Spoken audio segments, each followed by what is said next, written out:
தாவேகா இப்போ தற்போது தனிப்பெரும் கட்சியாக சிங்கிள் மெஜாரிட்டியில 108 சீட்டு இருக்கு இல்லைங்களா?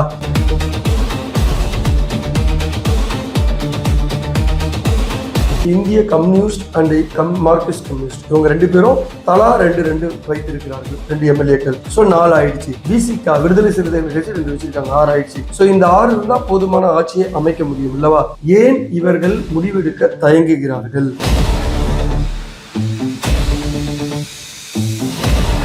திரும்ப கம்யூனிஸ்ட் கட்சிகள் என்ன முடிவு எடுக்குமோ அதே தான் விடுதலை சிறுத்தைகள் கட்சி இருக்கும் சொல்றதுக்கு நீங்க எப்படி உங்க பொதுக்குழு கூட்ட போற எங்க கட்சி நிர்வாகிகளோட கலந்து ஆலோசித்து முடிவெடுக்க போறீங்க, எதுக்கு பிசப்பு வார்த்தைகளை கூறிக்கொண்டிருக்கிறீர்கள் என்று தெரியவில்லை. And we'll decide after the decisions of left parties also. We are waiting for their decisions. This is my message. திமுகவும் அதிமுகவும் கூட்டணி சேர்ந்து அதில் ஒரு நியூட்ரலா ஒரு தலைவரை முதலமைச்சரா இருக்க சொல்லி பேச்சுவார்த்தை நடைபெற்றுக் கொண்டிருப்பதாக தகவல் கசிகிறது.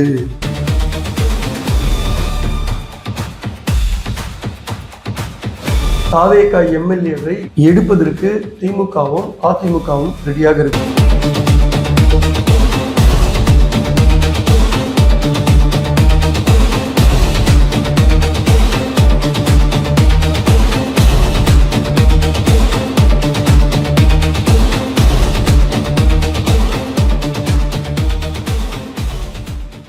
வணக்கம். HKS வாய்ஸ் மீடியா நேயர்களுக்கு பயங்கரமா திகில் படத்துல பாக்குற மாதிரி முடிவு என்ன அப்படின்னு தெரியாம தாவேகாவும் ஒரு பக்கமும் இன்னொரு பக்கம் கவர்னர் அவர்களை ஆட்சி அமைக்க அழைப்பாரா மாட்டாரா, என்னதான் முடிவு? இந்த பக்கம் பாத்தீங்கன்னா திமுக அதிமுக சேர்ந்து ஆட்சி அமைக்க போகிறதா?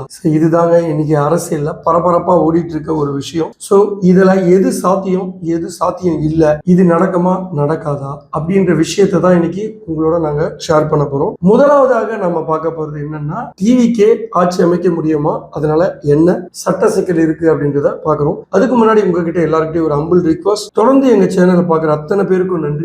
அதே போல சப்ஸ்கிரைப் பண்ணாம பாக்குற ஒவ்வொரு நேயர்களையும் ரொம்ப தாழ்மையோடு கேட்டுக்கிறோம், சப்ஸ்கிரைப் பண்ணிட்டு பாருங்க, கூடவே பெல் பட்டனையும் அழுத்திட்டு பாருங்க. அப்பதான் நாங்க போடுற ஒவ்வொரு வீடியோவும் உங்களுக்கு தவறாம உடனுக்குடனே கிடைக்கும். வாங்க நிகழ்ச்சிக்குள்ள போலாம். சரி, இப்ப தாவேகாக்கு என்னதான் பிரச்சனை? தாவேகாக்கு ஏன் ஆட்சி அமைக்க கவர்னர் கூப்பிட மாட்டேன்றாரு? சட்ட பிரகாரம் அதுல என்னென்ன பிரச்சனைகள் இருக்கு, ஏன் கவர்னர் செய்வது நியாயமா அப்படின்னு பாத்தீங்கன்னா, தாவேகா இப்போ தற்போது தனிப்பெரும் கட்சியாக சிங்கிள் மெஜாரிட்டியில 108 சீட்டு இருக்கு இல்லைங்களா?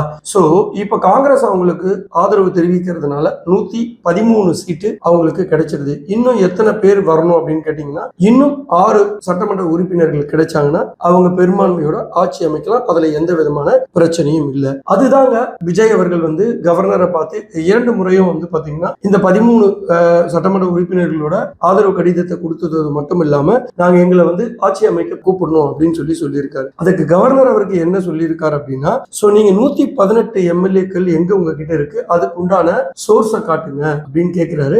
நீங்க எனக்கு பதவி பிரமாணம் செய்து வைத்தா அதுக்கு உண்டான ஃப்ளோர்ல, அதாவது சட்டசபையில நான் நிரூபிக்கிறேன் அப்படின்னு சொல்லி விஜய் அவர்கள் சொல்றாரு. சரி, அப்ப அதுக்கு கவர்னர் அவர்கள் கேட்கிறாரு, ஏன் உங்களால எந்த நம்பிக்கையில நான் உங்களுக்கு கொடுக்கறது, அதுக்கு ஆப்ஷனே இல்லையே அப்படின்னு சொல்லி அவருக்கு முட்டுக்கட்டை போடுறாரு. சரி, இது தப்பா அப்படின்னு பார்க்கலாம். சோ இதுல சட்டம் என்ன சொல்லுது அப்படின்னா, 1988ஆம் ஆண்டு நீதிபதி ரஞ்சித் சிங் தலைமையில சர்க்காரியா கமிஷன் சில வழிமுறைகளை உருவாக்கி கொடுத்தது. அதுல குறிப்பாக 247 பரிந்துரைகளை கொடுத்தது. அதாவது கூட்டாட்சி தத்துவம் இல்லையா, மத்திய அரசும் மாநில அரசும் இதுக்கு என்னென்ன வழிமுறைகள் இருக்கு, எப்படி ஆட்சி சிறப்பா ஒருங்கிணைந்து போலாம் அப்படின்ற வகையில 247 பரிந்துரைகளை கொடுத்தது. அந்த பரிந்துரைகளை முக்கியமா ஒரு தொங்கு சட்டசபை அமையும் போது ஆளுநர் எப்படி செயல்பட வேண்டும் அப்படின்னு சொல்றதுல, அவர் ஒரு ஆளுநர் முதலாவதாக ஒரு தொங்கு சட்டசபை அமையும் போது என்ன பண்ணணும் அப்படின்னா, முதல்ல ப்ரீபோல், அதாவது தேர்தலுக்கு முன்பாக அமையும் கூட்டணியை பொறுத்து அறுதி பெரும்பான்மையை பெற்றிருந்தாங்கன்னா அவங்களதான் முதல்ல அழைக்கணும் அப்படின்னு சொல்லுவாங்க. இரண்டாவதாக அந்த மாதிரி ஒரு சிச்சுவேஷன் அமையல அப்படின்னா, இரண்டாவதாக ஒரு தனிப்பட்ட கட்சி அதிக பெரும்பான்மை பெற்ற ஒரு கட்சி, அதாவது எந்த கூட்டணியை விட ஒரு தனி பெரும்பான்மை கட்சி அதிகமான எண்ணிக்கையில் சட்டமன்ற உறுப்பினர்களை வைத்திருந்தால் அவர்களை ஆட்சி அமைக்க கவர்னர் அழைக்கலாம் அப்படின்றது இரண்டாவது. மூன்றாவது இதுவும் முடியல அப்படின்னு அப்படின்னா தான் மூன்றாவதாக போஸ்ட் எலெக்ஷன், அதாவது போஸ்டட் எலெக்ஷன் சொல்லுவாங்க.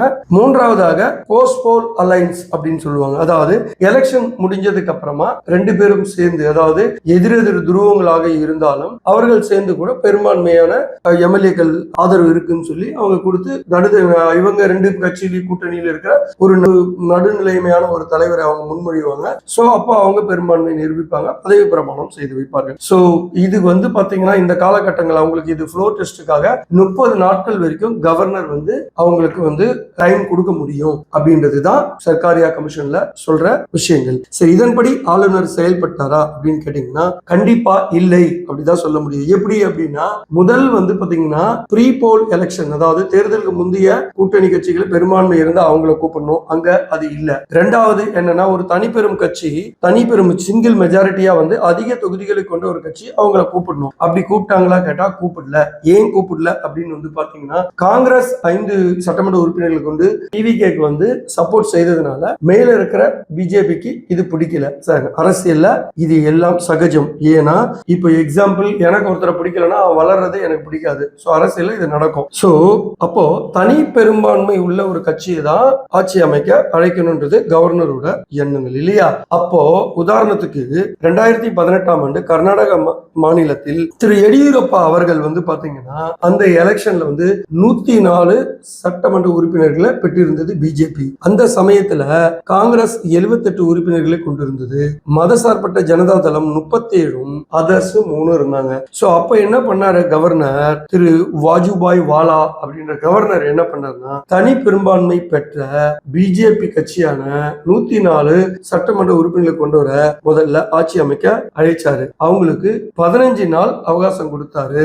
இந்த அவகாசத்தை எதிர்த்து காங்கிரஸ் மற்றும் மதசார்பற்ற ஜனதா தளம் வந்து பாத்தீங்கன்னா சுப்ரீம் கோர்ட்ல போயிட்டு 15 நாள் போனா இவங்க டைம் எடுத்து குதிரை பேரம் நடத்துவாங்க, எங்க கட்சியில இருக்க எம்எல்ஏ அங்க சேர்த்து இழுத்துருவாங்க அப்படின்னு சொல்லி சுப்ரீம் கோர்ட்டுக்கு போயிட்டு 24 ஹவர்ஸ்க்குள்ள எடியூரப்பா இதை ப்ரூஃப் பண்ணணும் அவரோட சட்டமன்றத்தில் அப்படின்னு சொன்னதுனால 8 எம்எல்ஏக்கள் அவரால் ப்ரூஃப் பண்ண முடியாம அவர் வந்து ராஜினாமா பண்ணிட்டு போயிட்டாரு.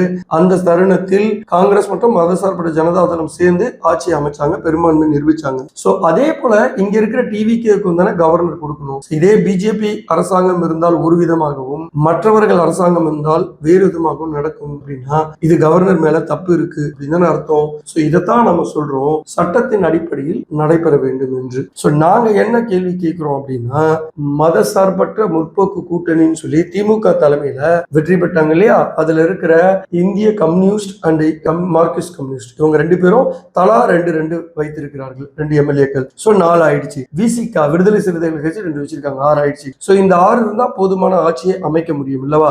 ஏன் இவர்கள் முடிவெடுக்க தயங்குகிறார்கள் அப்படின்றதுதான் நம்ம கொஸ்டின். சோ இப்போ எப்ப பார்த்தாலும் திருமாவளவன் அவர்கள் மைக்கு முன்னாடி நின்றுகிட்டு பிஜேபி சதி செய்கிறது, பிஜேபி சதி செய்கிறது. சரி, ஒரு கவர்னர் தனி பெரும்பான்மை பெற்ற ஒரு சிங்கிள் மெஜாரிட்டி கட்சி கூப்பிட்டு செய்யலன்னு தெரியுது இல்ல? சரி, செய்யல, அவர் பண்ணல, அவர் செய்து தவறாக வச்சுக்கிட்டோம். உங்களால அந்த ஆப்ஷன்ஸை வந்து ஃபில்ஃபில் பண்ண முடியும்னா நீங்க ஏன் பண்ண மாட்டேன்றீங்க? ஏன் பிஜேபி பண்ணல, பிஜேபி பண்ணல, நீங்களே பண்ண மாட்டேன்றீங்களே? அடுத்தவர்களை குறை சொல்வதை விட்டு நீங்கள் சுயமாக சிந்தித்து முடிவெடுங்கள். உங்களுக்கு என்ன பயம்? எதுக்காக போயிட்டு எப்ப பார்த்தாலும் திமுக தலைவரை போய் பார்த்துட்டு வரீங்க நீங்க 3 பேரும்? சோ அவரு அசைவு கொடுத்தாதான் போவீங்களா? அவர் அப்படி ஒரு அசைவு கொடுக்கவே மாட்டாரு. அப்போ நீங்க அந்த டிவிகேக்கு ஆதரவு கொடுக்க மாட்டீங்கன்னு சொல்ல வரீங்களா? இதை நீங்க முதல்ல தெளிவுபடுத்துங்க. இன்னைக்குள்ள சொல்லிடுவோம் நீங்க சொல்லிட்டே இருக்கீங்க. இந்த முடிவு எடுக்கிறதுக்கு ஏன் தயங்குகிறீர்கள்? சோ ஏன் தயங்குகிறீர்கள் என்று சொல்லுவா விடுதலை சிறுத்தை கட்சி தலைவர் திமுக அவர் கட்சியை 2ஆ உடைச்சிருவாங்க. இதனாலதான் அவர் வந்து ஆதரவு தெரிவிக்கிறதில் தயக்கம் செலுத்திக் கொண்டிருக்கிறார். திரும்ப கம்யூனிஸ்ட் கட்சிகள் என்ன முடிவு எடுக்குமோ அதே தான் விடுதலை சிறுத்தைகள் கட்சி எடுக்கும் சொல்றதுக்கு நீங்க எப்படி உங்க பொதுக்குழு கூட்ட போற எங்க கட்சி நிர்வாகிகளோட கலந்து ஆலோசித்து முடிவெடுக்க போறேன் எதுக்கு பிசப்பு வார்த்தைகளை கூறிக்கொண்டிருக்கிறீர்கள் என்று தெரியவில்லை. சரி, தமிழக மக்கள் ஒரு தனி பெருங்கட்சியை யாரையுமே தேர்ந்தெடுக்கல. இப்போ 3வது சர்க்காரியா கமிஷன் சொல்வது என்னால் தேர்தல் முடிந்ததுக்கு அப்புறமா, அதாவது போஸ்ட் போல் அலைன்ஸ் முடிந்ததுக்கு அப்புறமா ஒரு ஆப்ஷன்ஸ் இருக்கு இல்லையா? அந்த ஆப்ஷன்ஸும் இன்னைக்கு தமிழக அரசியல்ல அனல் தகிக்கிறதுங்க. எப்படி தகிக்கிறதுனா எளியும் புளியமாக இரு எதிர் துருவங்களாக செயல்பட்ட திமுகவும் அதிமுகவும் கூட்டணி சேர்ந்து அதில் ஒரு நியூட்ரலா ஒரு தலைவரை முதலமைச்சரா இருக்க சொல்லி பேச்சுவார்த்தை நடைபெற்றுக் கொண்டிருப்பதாக தகவல் கசிகிறது. இந்த தகவல் உண்மையான்னு கேட்டா நிச்சயமாக உண்மை. அவர்கள் ஒரு பக்கத்துல வந்து பாத்தீங்கன்னா பேச்சுவார்த்தை நடத்தி கொண்டிருக்கிறார்கள். சரி, இது எப்படி சாத்தியமாகும்? இப்ப அதோட கணக்கை நம்ம பார்ப்போம். இப்போ திமுக 59, அதாவது திமுக சின்னத்தில் நின்று வெற்றி பெற்றவர்கள் 59, அதிமுக 47. இது ரெண்டுத்தையுமே வந்து ஆட் பண்ணும்போது 106 வருது. அங்கேயுமே தனி பெரும்பான்மை இல்லை இல்லையா? அப்போ இவங்க என்ன பண்ண போறாங்க அப்படின்னா, இங்க இருக்கிற மதசார்பற்ற கூட்டணியில் இருக்கிற IUML 2, கம்யூனிஸ்ட் 2, விசிக 2, அதே போல தேமுதிக 1, இவங்க எல்லாம் ஒரு பார்ட் இருக்காங்க இல்லையா? இது இல்லாம இங்க வந்து பாத்தீங்கன்னா NDA வந்து பாத்தீங்கன்னா அமமுக 1, அதே போல பாட்டாளி மக்கள் கட்சி 4. சோ இவர்கள்லாம் இணைந்து வரக்கூடிய எண்ணிக்கை எவ்வளவு இருக்குன்னா 121. சோ இதுல வந்து பாத்தீங்கன்னா இது சரி வருமா அப்படின்றதுலதான் கம்யூனிஸ்ட், விடுதலை சிறுத்தைகள், இந்த பக்கம் இருக்கிற பாட்டாளி மக்கள் கட்சி, சோ திமுகவும் அதிமுகவும் கூட ஓரளவுக்கு அண்டர்ஸ்டாண்டிங் வந்துட்டு அதான் சொல்லப்படுது. ஆனா இந்த சிறிய கட்சிகள் இது சாத்தியமாகுமா அப்படின்னு பேசிக் கொண்டிருக்கிறதாக சொல்லப்படுகிறது. சோ அதுவும் மைண்ட்ல இருக்கிறதுனாலதான் விசிகாவும் 2 கம்யூனிஸ்டுகளுமே இத பத்தியும் அவங்களோட கட்சி நிர்வாகிகளோட பொதுக்குழுவுல ஆலோசனை செய்து கொண்டிருக்கிறதாக பரபரப்பான தகவல்கள் ஓடிக்கொண்டிருக்கிறது. இன்னொரு பக்கம் சரி, இது வந்து திமுகவிலையும் பெரிய சலசலப்பை உண்டாக்கி இருக்கிறது. அதனால்தான் அவங்க கட்சியோட மூத்த உறுப்பினர்களோட, உதாரணத்துக்கு TR பாலு, பொன்முடி, நேரிடம் ஸ்டாலின் அவர்கள் கட்சி நலனுக்காக சில முடிவை எடுக்க போகிறோம் என்று ரொம்ப டீடைல்டா அவங்க அறிவாலயத்துல பேசிட்டு இருக்கிறதா தகவல் வருது. அதே போல அதிமுக பாண்டிச்சேரி ரெசார்ட்ல தங்க வைக்கப்பட்டு அங்க இருக்கிற MLA-க்களிடம் ஆசுவாசமாக எடப்பாடி பழனிசாமி அவர்கள் பேசிக் கொண்டிருப்பதாக தெரிகிறது. இன்னொரு பக்கங்க, இந்த நியூஸ் பொறுத்தவரைக்கும் ரொம்ப சென்சிட்டிவான நியூஸ், ரொம்ப கான்பிடென்ஷியல் நியூஸ். இதை நாங்க உங்களுக்கு ஷேர் பண்றோம். ஒருவேளை இதுல யாருமே மெஜாரிட்டியோ இல்லை உங்களுக்குள்ள ஒத்து போலன்னு வந்தா தாவேகா MLA-வை எடுப்பதற்கு திமுகவும் அதிமுகவும் ரெடியாக இருக்கு. அது எப்படி எடுக்க முடியுமா அப்படின்னு கேட்டா நிச்சயமா முடியும். 3/2 பங்கு MLA-க்கள் எந்த ஒரு வெற்றி பெற்ற கட்சியோட இருந்து வெளியில வந்தாங்கன்னா அவர்கள் கட்சி தாவல் தடை சட்டம் மூலமா எதுவும் பண்ண முடியாது. ஒருவேளை 3/2 பங்கு குறைவா போனா நடவடிக்கை எடுக்க முடியும் இல்லவா? அந்த வேலையும் திரைமறைவில் நடைபெற்றுக் கொண்டிருக்கிறது. தாவேகா தலைவர் திரு விஜய் அவர்கள் அதில் ரொம்ப கவனமாக செயல்பட்டு கொண்டிருக்கிறார். தாவேகா MLA-க்கள் அனைவருமே மகாபலிபுரத்தில் உள்ள ஒரு ரிசார்ட்ல தங்கியிருந்தாங்க.